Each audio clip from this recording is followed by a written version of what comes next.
Maharashtra superfast news चॅनलमध्ये आपले सहर्ष स्वागत आहे। का सत्याची धार लेखणीची महाराष्ट्रातील ताज्या आणि वेगवान बातम्या पाहण्यासाठी आपल्या हक्काचे चॅनल शेअर करा, लाईक करा आणि सबस्क्राइब करा।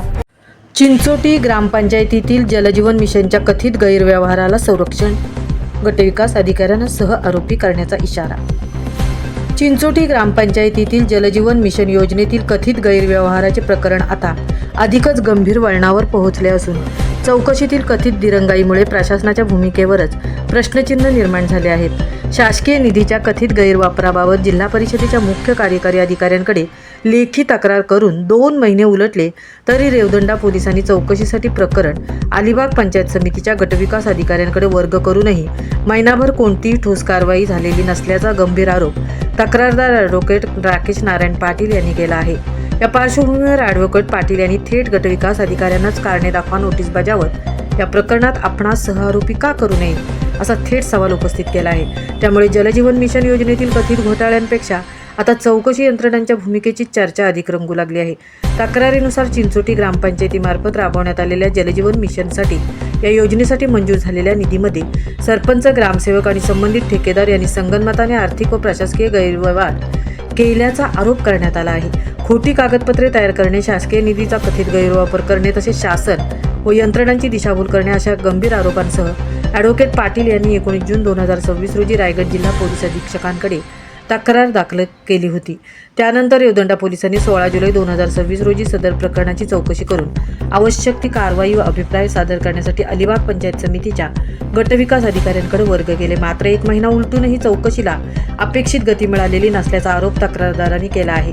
तक्रारदारांच्या म्हणण्यानुसार या प्रकरणात प्रशासकीय व तांत्रिक मान्यता, निधी वितरण, बँक व्यवहार, कामाचे आदेश, मोजमाप पुस्तिका, बिले, देयके, पूर्णत्व प्रमाणपत्र, कामाचे छायाचित्र व भूअंकन, ग्रामपंचायत ठराव तसेच प्रत्यक्ष कामाची स्थळ पाहणी अशा सर्व बाबींची तपासणी होणे आवश्यक होते। मात्र त्याबाबत कोणतीही प्रभावी कार्यवाही झाल्याचे दिसून येत नाही। नोटीसमध्ये जलजीवन मिशनचा निधीचा वापर, संबंधित देयके, मोजमाप पुस्तिका, प्रत्यक्ष कामाची पडताळणी, स्थळ पाहणी तसेच सरपंच, ग्रामसेवक आणि ठेकेदार यांच्या भूमिकेबाबत आतापर्यंत कोणती कारवाई करण्यात आली याचा सविस्तर अहवाल मागवण्यात आला आहे। 7 दिवसात समाधानकारक खुलासा न झाल्यास वरिष्ठ पोलीस अधिकारी, जिल्हाधिकारी, जिल्हा परिषदेचे मुख्य कार्यकारी अधिकारी, जलजीवन मिशन प्राधिकरण आणि इतर सक्षम तपास यंत्रणांकडे गटविकास अधिकाऱ्यांच्या भूमिकेची स्वतंत्र चौकशी करण्याची मागणी करण्यात येणार असल्याचा इशाराही देण्यात आला आहे।